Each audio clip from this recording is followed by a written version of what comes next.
Have you ever wondered what the experience of those who are destined to either Jahannam or Jannah will be like?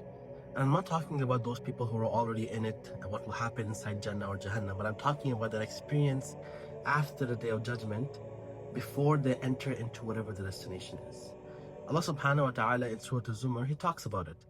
I don't really want to talk about the ayahs themselves. What I want to talk about is the difference between these two categories. So here in the surah, on the last page, Allah subhanahu wa ta'ala describes a group that is being driven to Jahannam, making a comparison to a group that is being driven to Jannah. Bismillahirrahmanirrahim. وَسِيقَ الَّذِينَ كَفَرُوا إِلَى جَهَنَّمَ زُمَرًا حتى إذا ما جاءوها فتحت أبوابها وقال لهم خزنتها ألم يأتكم رسل منكم يتلون عليكم آيات ربكم وينذرونكم لقاء يومكم هذا قالوا بلى ولكن حقت كلمة العذاب على الكافرين قيل ادخلوا أبواب جهنم خالدين فيها فبئس مثوى المتكبرين وسيق الذين اتقوا ربهم إلى الجنة زمرا حتى إذا جاءوها وفتحت أبوابها وقال لهم خزنتها سلام عليكم طبتم فادخلوها خالدين وقالوا الحمد لله الذي صدقنا وعده وأورثنا الأرض نتبوأ من الجنة حيث نشاء فنعم أجر العاملين. The first beginning part is the same thing, except who is being referred to is different. So Allah subhanahu wa ta'ala in the first ayah says وَسِيقَ الَّذِينَ كَفَرُوا إِلَى جَهَنَّمَ زُمَرًا. When talking about people of Jannah, وَسِيقَ الَّذِينَ اتَّقَوْا رَبَّهُمْ إِلَى الْجَنَّةِ زُمَرًا. So there'll be people who disbelieve, they'll be driven to Jahannam in groups, and like people who believe, or not just people who believe, people who have taqwa in their Lord, people who fear their Lord, they'll be driven to Jannah in groups. And then Allah subhanahu wa ta'ala, for both of the parts, He says حتى إذا جاءوها, until they reach it, in both of these ayahs. Then the next word, Allah subhanahu wa ta'ala changes something very small. The one in which He's referring to the people who are going to Jahannam, He says حتى إذا جاءوها فتحت أبوابها. When they come to it, when they come to the doors of Jahannam, it will be open for them. So it will already be open for them. The second they get there, it's already open for them. Whereas in the ayah Allah subhanahu wa ta'ala is talking about the people of Jannah, He says حتى إذا جاءوها وفتحت أبوابها.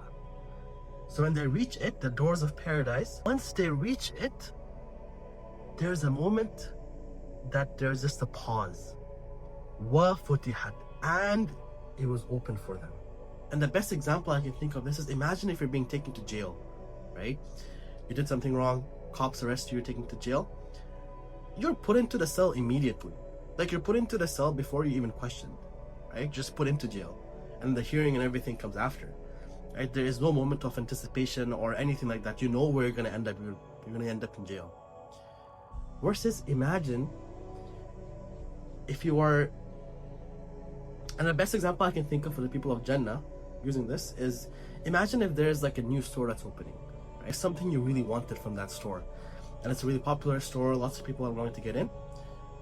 What ends up happening, there's always a queue outside the door, right? There's people waiting even before the doors open, and people are waiting there. And as they're waiting there, waiting for that shop to open, to have their grand opening, there's that moment of excitement and anticipation where you're just waiting for it to open so you can go and buy whatever that is, right? So you can go into that store that you've been waiting and longing for so long, planning for it, right? changing a single letter, by just adding a waw, and it gives us this meaning.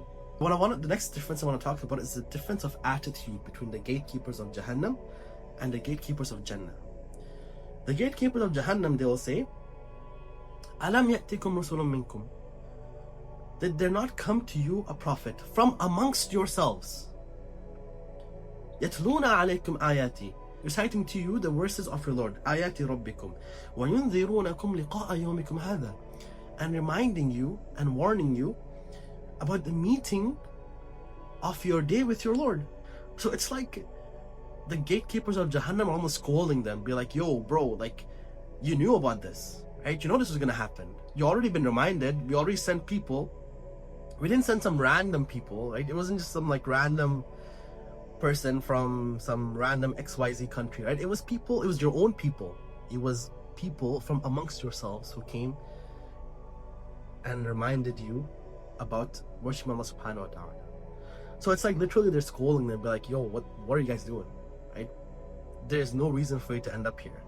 Compare this to what the gatekeepers of Jannah will say, right? So when the people will be brought to Jannah and they have that moment of anticipation, and as the doors are opening, the gatekeepers of Jannah, as they're about to enter it, will enter them with Salamun alaykum. There's no questioning anymore, right? No one's blaming you, nothing. It's just straight up Salamun alaykum. Peace be upon you. Taybatum, you have done well. How much do we yearn just for people to tell us we've done a good job, right? How much effort, hours we put into things just so people tell us we've done a good job, right? Many of us chase our parents' validations of just telling us that they're proud of us for years and years, right? We end up going through program and study after study just to be able to hear from our parents to say that, you know, I'm proud of you. But here, this is what the angels will tell us when we're entering into Jannah. Salamun alaykum, peace be upon you. Relax, bros, relax. You have done well. Salamun alaykum. You have done well. Bro, you have done it, man. You completed it. Good job, good job. Great work. فَدْخُلُوهَا خَالِدِينَ. Stay in it forever. In the verse, Allah subhanahu wa ta'ala is talking about the people of Jahannam. The people, once the angels have questioned the people respond. They say, قَالُوا بَلَى. They'll say yes. وَلَكِنْ حَقَّتْ كَلِمَةُ الْعَذَابِ عَلَى الْكَافِرِينَ. But it's been mandatory that the word of the punishment has to be upon the disbelievers. The people who are in Jahannam, they acknowledge their wrongdoings, right? So they're admitting that, you know, they've done wrong. So there's no moment where there is any kind of questioning on, oh, should I have been here or not? It's immediate. Those who are destined for Jahannam, they already know about it. They already have accepted it. They know that's where the destination is. Maybe in a later video we'll talk about all the different worries and woes and complaints that the people of Jahannam will have, but never will they complain that they didn't deserve to be there. That's never a complaint that they will have. They will know that they have to be there, and they will admit it as well. Once the people of Jahannam have replied back to the angels will then respond back, and the angels will say, "Udkhulu abwaba Jahannam khalidina fiha." Enter into the doors of Jahannam, forever stay in it. Forever stay in it. So look at the wording. So قِيلَ ادْخُلُوا أَبْوَابَ جَهَنَّمَ خَالِدِينَ فِيهَا. Khalidina comes first and then fiha. Going back to the example of the prison, right? If you're being locked for the rest of your life behind bars, you get a life sentence, right? You committed crimes on crimes. You know, it will be said to them like, you know, get in there, right? Stay there. Don't come out, right? It's almost like it's just a frustration and that anger, but like, how did you end up in here? Now, just stay in there, man. Just don't even think about doing anything else. Versus the way the people of Jannah are told the same thing. They are said, Salamun alaykum tibtum fadkhuluha khalidin. You're in it forever. It's like when you bought a new house and you're entering into it for the first time, right?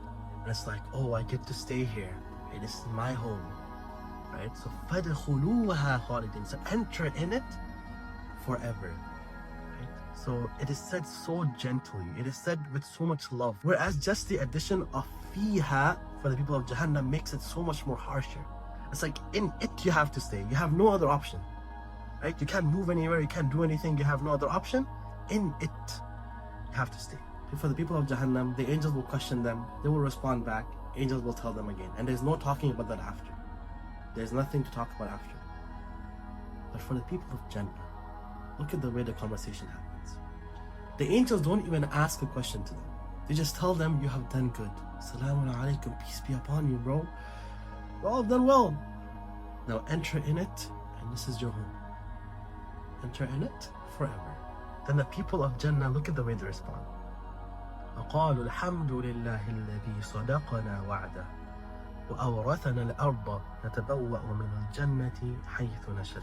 And they will say that praise, thanks be to Allah, the one who fulfilled his promise to us and made us inherit the earth, that we may move wherever we want in it, stay wherever we want in it. Look at the difference. So the people of Jahannam, they're forced in it and they have no choice to move anywhere else. The people in Jannah, they're thanking Allah because not only can you stay in Jannah, you can move wherever you want in Jannah. It's all yours, bro. You can move wherever you want. No restrictions, no gray areas. You don't have to unlock anything. Everything's already unlocked. The thing I want to talk about is the people of Jahannam. They'll be saying that, oh, it's my own fault. Right? My own fault that I'm in Jahannam. The people of Jannah won't say it's my own actions that lead me to Jannah. Right? They never say that. The people of Jannah always says that truly thanks is to Allah who fulfilled his promise for us. So they're coming back to Allah. Even in Jannah, they're coming back to Allah. And perhaps this is a difference in attitude that we should have. Right? When we start thinking only about ourselves, what we've done, our actions, our knowledge, our goodness, perhaps that is what will lead us to become people of Jannah. But when we remove ourselves from the equation, it's not just me, myself, and I. Right? There's no nafsi. Everything is just for the sake of Allah subhanahu wa ta'ala. Everything is for the sake of Him. We work for Him. And we try to do our obligations and everything so that we can be amongst those people who Allah subhanahu wa ta'ala will fulfill their promise upon. فَنِعْمَ أَجْرُ الْعَامِلِينَ. And excellent is the reward of the workers. So it's like they're not even saying that, oh, excellent is my reward. They're just saying, you know how excellent the reward for those who work for Allah. How amazing is that, bro? Like, it's just so incredible. I ask Allah subhanahu wa ta'ala to make us amongst the people of Jannah. But this is one of the reasons why it is so amazing to read the Quran and to really understand it, contemplate it, memorize it. Because you unlock so much meaning from it. Imagine every time you pray Salah, you're able to understand it and just love it. Right? And wallahi, the Quran will be the best friend you will ever have in your life. Right? So ask Allah subhanahu wa ta'ala to help us to understand and to make us all amongst the people of Jannah and to protect us from the fire.